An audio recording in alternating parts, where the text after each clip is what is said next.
Probably the biggest danger on a left-hand bend is running wide and colliding with traffic in the opposite lane. There's a few things you can do as a motorcyclist to counteract this.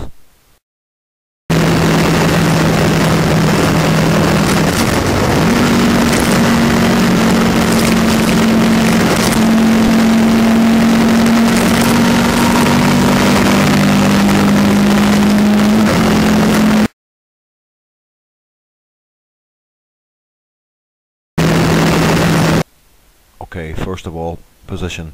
Usually you want to position towards the centre of the road. It gives you an improved view into the left hand bend.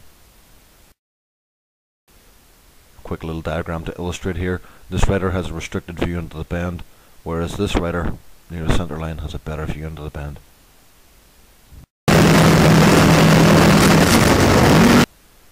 However, on approach to the bend, you must be willing to sacrifice position of view for safety. For example, if we have a car or a lorry approaching on the bend, cutting into our corner, we'll move from a view line to a safety line. The speed at which you enter the bend is vitally important. If you go into the bend a little bit too slowly, you can alter your line, you can make any correction you want, but if you enter that bend too quickly, everything else is ruled out.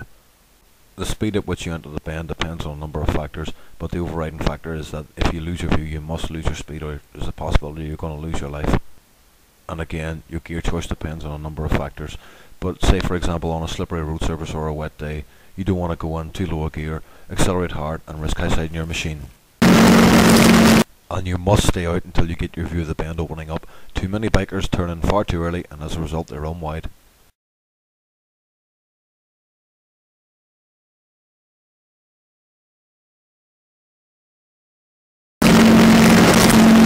When you do enter the bend, use positive acceleration on the throttle.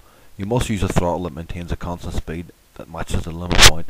This makes the bike more stable and reduces the chance of skidding. Also remember to straighten the bend or to reduce tightness. This allows you to follow a shallower curve. It reduces the lean angle on the machine and improves your stability. However, you must only straighten the bend when you are sure there are no near-side hazards. After all, on a restricted bend with hedgerows, you don't want to tip in too early and run into the back of something like this.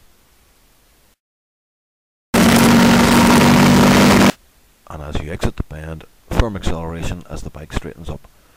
Accelerate as the limit point races away from you, and remember that a bike is most stable in a straight line under constant acceleration.